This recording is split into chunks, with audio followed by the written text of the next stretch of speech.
Listen, I'm really excited about this one because I am literally going to pick your brain to make my brain more efficient. Is that okay? Absolutely. Fantastic. Let's start first of all, though. Where did you become interested in science? How did that happen? I think I was always interested in the social side of sciences from very young. I was a quite an overweight, a fat kid, and I think to sort of survive, you've got to have some additional skills. And so, being interested in people and sort of being a good listener seemed to work for me and got me through. And it wasn't until I was about 13 and I realised that in order to get into medical school, which is what I decided I wanted to do, I had to be good at science. And at that point I was just average at science, but then I just dedicated a lot of time to becoming good at science. That's really interesting, actually, that you decided to go to medical school, and also the fact that you said you were overweight. Because I mean, I know you, and you're tiny. We can all change, can't we? Wow. Well, we'll talk about that a bit later on. But so when I was at school, we didn't learn about the brain, and I don't know. Is this something that you think people should learn about early on?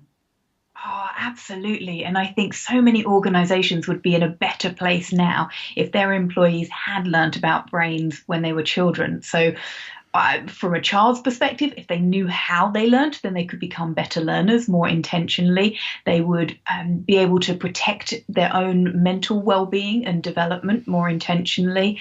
They would understand how different networks in the brain worked, which could mean that even though our national curriculum doesn't really give the time and energy to creativity that perhaps others in the world do, but if a child sort of understood the value of being creative and how that worked, then they could make sure that they were building that into their life. So I think there's huge benefits to children being taught about how the brain works. And also, obviously, for us as adults. So that's amazing. So you said earlier, you can change, and I've heard you talk about you can shape your brain. How do we shape our brain? So physiologically, we've got all of these pathways, all of these connections between the fundamental cells in our brain. And everything that we do, everything that we think, everything that we experience is physically shaping our brain. And that physical structure is changing. And most of the time it's changing unintentionally. And the invitation is to be more intentional in how we're journeying through life, what we're doing, what we're practicing to physically, structurally change our brain so that then it becomes easier for different behaviors to manifest. Is that how mindfulness works? Is because there's a lot of talk about the benefits of mindfulness. Is that brain shaping as well? Absolutely, yeah. So mindfulness will typically activate a few different networks, the default mode network, the salience network, the central executive attention network, and research has shown that it strengthens connectivity between different regions of the brain. And that's something that we've come to understand now as being really, really important, and something that through the teenage years is really a main focus of what's happening, the increased connectivity between these different regions. So as an adult, if you're wanting to be better able to regulate your emotions, or to even think better, or to remember things better, because that all depends on how the information's going in and being stored in our brain, then practicing mindfulness is one of those things that can really help us. We see, now you've converted me because you're talking about all the things I've got issues with, and I don't currently practice mindfulness. I'm going to listen to because you're really talking my language. And one of the things I really struggle with is willpower. So when it comes to chocolate or wine or getting out of bed to exercise, my willpower is not great. How can I improve that, do you think? Wherever possible, don't rely on willpower because willpower is one of these things that we don't fully understand yet. There's a couple of different schools of thought. One school of thought is that it gets depleted. So if we're doing a lot of executive function work, if we're thinking a lot, if we're working hard, so perhaps towards the end of the day, it would be predictable that our willpower would take a real nosedive. And that often is when people reach for the glass of wine or the chocolate bar. And so if we don't have to rely on willpower, that's the ideal scenario. But the other flip side of the coin is that you can strengthen your willpower. So one of the famous experiments is the marshmallow experiment, where they invited children to look at the marshmallow placed in front of them, and do they have it now, or do they wait for the second marshmallow in 15 minutes? And while children typically have that challenge with delayed gratification, which willpower is often linked to, as adults, we can still strengthen that by practicing it. But I mean, can you teach an old dog new tricks though? I mean, like me, I'm not that young. Can I learn willpower?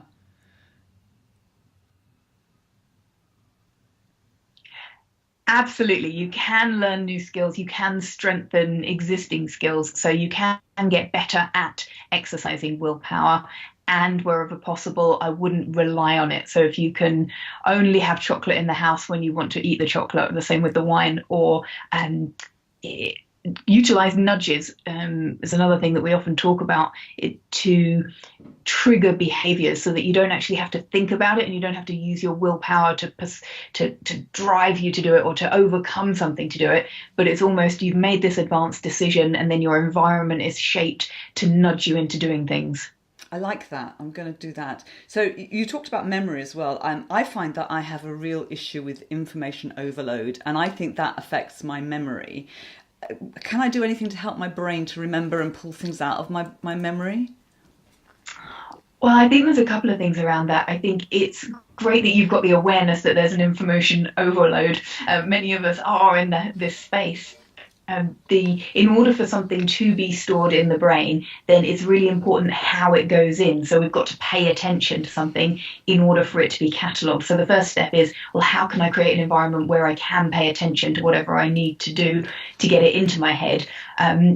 Then sleep is really, really important for consolidating memories.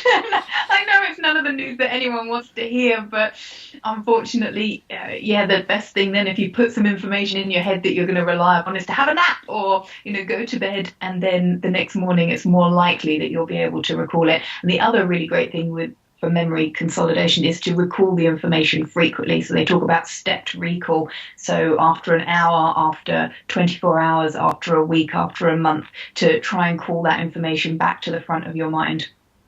Actually, do you know what? This is really good advice when somebody, books a speaker in or has some training in, to say, let's find a way of revisiting the content over and over again, because more often than not, people don't do that. Is this advice you give to clients when you go in and do a speech?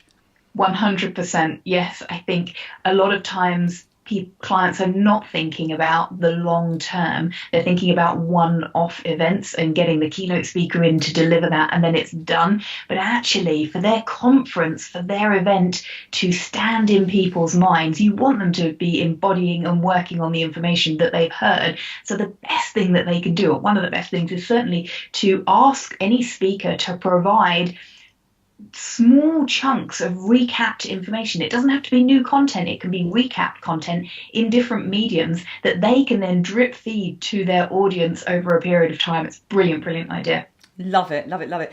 And I also like the idea that you can, learn new things and expand your brain. And I've heard that, as you get older, if you learn to play a musical instrument or learn a new language, that really helps your brain. Now, I know that you play the tenor saxophone. Did you learn that for your brain, or was that something that you've always done? I learned that when I was a teenager. I was brought up playing the flute, but always wanted a bit more of a trendy instrument. So learnt the tenor sax, and I play now because I enjoy it and because I know it's useful for my brain. But you might be able to see some Spanish words behind me. I have a 5-year-old daughter, and part of the reason for learning Spanish is because I think it's a good language for her. It's an enjoyable thing for us to do together, but even more so, I know it's fueling my brain. And I found it really enjoyable, and learning new things these days is so easy. We have it so good with all these apps and different resources. It's the world is ripe for learning. It's true. And so you've touched on languages, and you can also do British Sign Language, can't you? So did you learn that because somebody in your family couldn't hear, or was that just something that you thought, I'm just going to go and do it? It was the latter. So again, it was when I was about 7, my mum brought home a alphabet card, and I just thought it was a really amazing concept that we could communicate using our hands. And so I started to dig deeper into the language and built up my vocabulary, just teaching myself at home, because then there weren't any classes for younger people. And when I was 16, then I was able to go to a proper course and study there. And I started then learning more about the grammar. And it's the sign languages are they're so beautiful, the way they have far fewer words than us, so the vocabulary is much smaller, but every nuance, so your facial expression, how you make a movement, your hand position as you make it, they all convey such meaning. And I often look at speakers and see how intentional they are with using their bodies to communicate. And it can be a really powerful additional stream that we have available to us. Wow, that's amazing. So with all this continual learning, do you think, because we're all scared of losing our minds as we get older, and we're scared of things like Alzheimer's and senility, can we postpone that? Can we help ourselves by continuing to learn? The research is mixed on this front. So you can have a genetic predisposition to something that I think no matter how much you work at this, you may still succumb to one of these diseases, and it can be horrendous. My grandmother-in-law has recently gone into a home because her mental capacity has decreased, and it's very, very sad to see. And some of the other research does give us hope and does encourage us to keep doing all of these things. And I believe through her activities, she staved off this process until much later than it would have deteriorated otherwise. One of my favourite pieces of research looks at nuns, and nuns are a great group to study because they're very sort of isolated in terms of the factors that influence them. And these nuns were all living to over 100, and none of them were getting the dementias, the Alzheimer's. And so they left their brains to medical research. And when their brains were investigated, it looked like the brains of people that should be exhibiting these dementias. And the researchers were really puzzled and couldn't quite work out. And then it sort of dawned on them, the reason that they believed that these nuns weren't having the symptoms of Alzheimer's, even though their brains were living for a really long time, was because idleness was a sin and they kept doing things. So they believed that they'd built in extra capacity in their brain, like they got spare neuronal pathways that they were able to rely on those so they didn't get the symptoms. So idleness is a sin. That's good to know. And it's also good to... I also like the fact that, as they say, use it or lose it. I think that's, the whole body. You've got to use the whole body or you lose it. I think it's good advice. So let's go back to your speaking. So, obviously you and I work together and I book you as a speaker. Tell me what clients are asking you to come and talk about specifically in relation to their businesses. It's quite wide ranging. So sometimes it's about engaging people, and they understand that there's a neural correlate, there's stuff going on in the brain when people are engaged versus when they're not. And that can be quite complex. But they're also asking us to talk about resilience and peak performance. And they get quite excited when we share the good news that actually resilience and peak performance are very closely related. And you're not going to get to peak performance unless you've got some of the neural underpinnings for resilience. So that's exciting, and they're often happy about that. But then the other thing is, whatever kind of result they're looking for, our first step is normally to help them really identify what that result is. Because say they want peak performance, I always reflect back to them, peak performance in what? Because the networks in the brain that are required for innovation are quite dramatically different from critical thinking. So if you want peak performing critical thinkers, then you want to create a physical environment that's quite different from innovative thinking. Yeah, very, very good point, actually. Very good question to ask. Okay, cool. So obviously we've talked about, your brain, you mustn't leave it idle, you have to keep using it. And I know that you love to read and you keep your brain going and you're always loving to learn. What book would you say has had a huge effect on you? Well, it's a book called The Holographic Universe, and I always recommend it to people. It's by Michael Talbot, and I read it probably 15 years ago. And it's not necessarily that all of the thinking is correct or has been proven, but I think the way it's written really stimulates curiosity. And one of my favourite things to talk about and to help people embed in their culture, in their organization, is curiosity. Because if you can think differently, if you can think more open-mindedly, if you can sort of be saying, well, how does this work? Could the universe be holographic in nature? Could our brain be holographic in nature? Then we're really starting to open up questions where we can learn more. Apart from that one, then anything by Roger Penrose, because he's amazing. That's wonderful. That's a lovely note to